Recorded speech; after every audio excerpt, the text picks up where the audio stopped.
नमस्कार प्यारे विद्यार्थियों, स्वागत है आपका आपके अपने चैनल स्कूल गुरुजी में। देखिए विद्यार्थियों, आज हिंदी विषय का जो पेपर सॉल्यूशन करवाने वाला हूं, जो कि विद्यार्थियों आपके एग्जाम के लिए 100% है, वो भी इंपॉर्टेंट साबित होगा। एकदम रियल पेपर है विद्यार्थियों, बहुत ज़्यादा इंपॉर्टेंट होगा आपके एग्जाम के लिए, क्योंकि बाकी विद्यार्थियों से आपका स्कोर है वो बाकी विद्यार्थियों से बहुत ज़्यादा अच्छा रहेगा अगर आप इस प्रश्न पत्र को याद कर लेते हो एक ही बार में।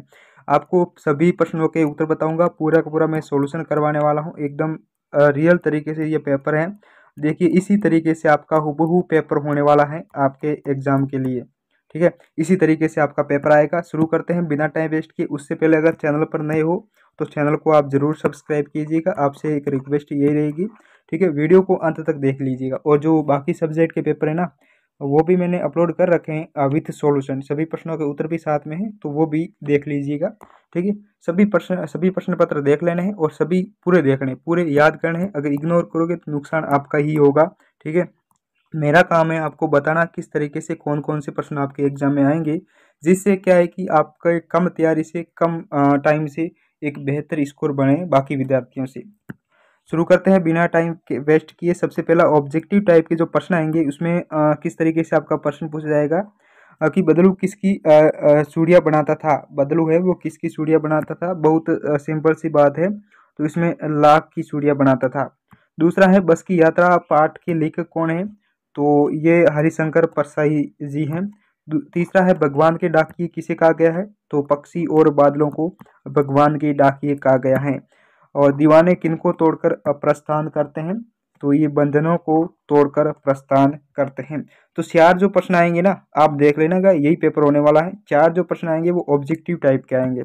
और उसके बाद अति लघुत्रात्मक टाइप के जो प्रश्न आएंगे, देखिएगा। सबसे पहला है कि अंतरिक्ष के पार लोग क्यों गए। अंतरिक्ष के पार लोग क्यों गए। लोग अंतरिक्ष के पार है वो नई जानकारी प्राप्त करने के लिए गए थे, नई जानकारियां प्राप्त करने के लिए गए थे। दूसरा प्रश्न है मेरा मन कभी कभी बैठ जाता है, लेखक ने ऐसा क्यों कहा। देखो लेखक ने ऐसा इसलिए क्या, क्योंकि रोज रोज क्या है कि वो चोरी डकैती हत्या आदि की खबर पढ़कर निराश हो जाता है। सुबह सुबह वो पेपर पढ़ता है जब, तब उसमें बहुत सारी ऐसी घटनाएं होती है, चोरी की, डकैती की, हत्या की, रेप की, तो जिससे वो उसका है ना मन है वो बहुत दुखी होता है। इसी वजह से इसने ऐसा कहा है दूसरे प्रश्न में। तीसरा है सुदामा भेंट स्वरूप क्या लाए थे। देखो सुदामा भेंट स्वरूप क्या लाए थे, तो चावल लेकर आए थे। श्री कृष्ण के लिए चावल लेकर आए थे सुदामा जी। चौथा है जाऊलाल का मकान कहाँ पर था। जाऊलाल का मकान कहाँ पर था, तो जाऊलाल का मकान है वो काशी में था। कहाँ पर था, काशी में। और जो पांचवा प्रश्न है कि पुंडुकोट्टई भारत के किस राज्य में है, तो ये तमिलनाडु में। कहाँ पर है, तमिलनाडु में ये स्थान है पुंडुकोट्टई। ओके, ये दूसरा प्रश्न था जिसमें अति लघुत्रात्मक टाइप के जो प्रश्न पूछे जाएंगे। तीसरा प्रश्न में थोड़े लघुत्रात्मक टाइप के प्रश्न पूछे जाएंगे, जिस तरीके से थोड़ा 30 शब्दों में आपको इसके आंसर देने होते हैं, ठीक है। विद्यार्थियों रिक्वेस्ट है, चैनल पर नए हो तो चैनल को सब्सक्राइब करके ही जाना, वीडियो को पूरा देखना जरूर है। ओके, बाकी सारे सब्जेक्ट के पेपर हैं मैंने डाल दिए हैं, वो देख लीजिएगा। ग्रामीण महिलाओं ने साइकिल चलाना क्यों चुना।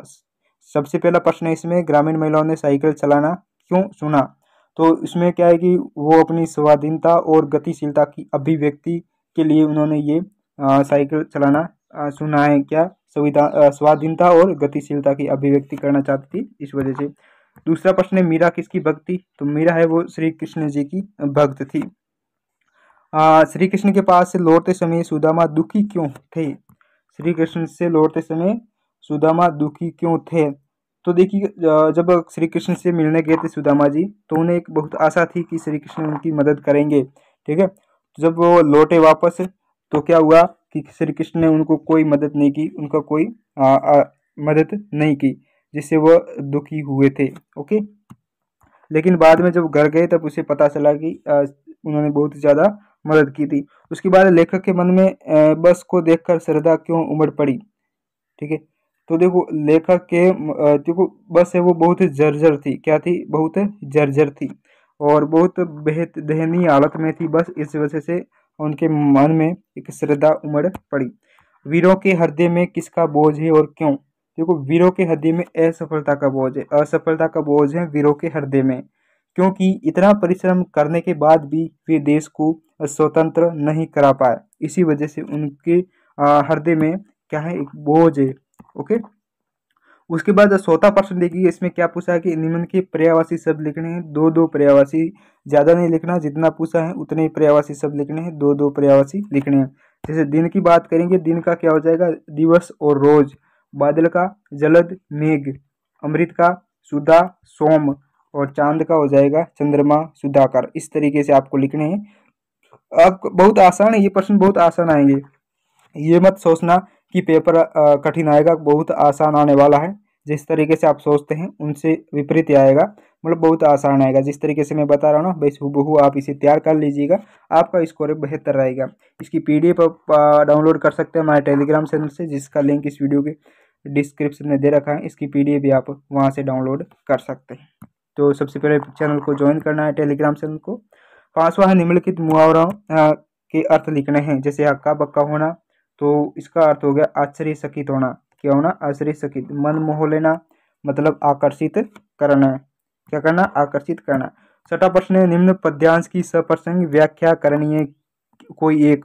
जो दो पद्यांश आपको पूछा गए हैं, एक और दो, तो इनमें से आपको किसी एक पर ही आपको क्या लिखना है, इसकी व्याख्या करनी है, सप्रसंग व्याख्या करनी है किसी एक पर।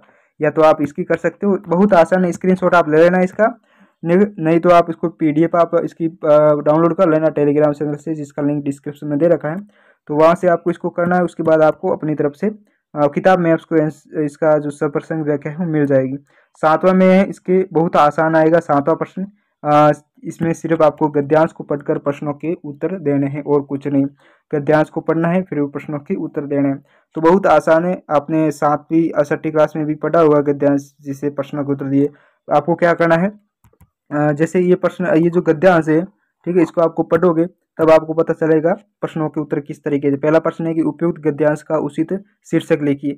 जब आप पूरा पढ़ोगे तब इस शीर्षक के बारे में पता चलेगा। जैसे ये पूछा है कि हमारा शरीर स्वस्थ है, ठीक रहे, मनुष्य जीवन में सफलता प्राप्त हो सकती है, शरीर स्वास्थ्य, ठीक है, शरीर स्वास्थ्य, ठीक है, शारीरिक स्वास्थ्य। इसमें ज्यादातर है ना शरीर के स्वास्थ्य के बारे में पूछा गया है, वर्णन किया गया। तो इसका जो टाइटल होगा, शीर्षक होगा, वो क्या हो जाएगा, शारीरिक स्वास्थ्य। शारीरिक स्वास्थ्य इसका टाइटल हो जाएगा। इसी तरीके से बाकी जी सारे के सारे प्रश्न है वो इसके अंदर ही है, आप निकाल लेना, सॉल्यूशन कर लेना। ये तो आसान है, इसे बताने की कोई जरूरत नहीं होती है, आप समझदार है। वैसे ये 8वां प्रश्न है, बहुत इंपॉर्टेंट, बहुत ज़्यादा इंपॉर्टेंट है। अपने विद्यालय के प्रधान अध्यापक जी को शुल्क मुक्ति हेतु एक प्रार्थना पत्र लिखिए, और एक आप टीसी हेतु आप प्रार्थना पत्र तैयार कर लीजिएगा।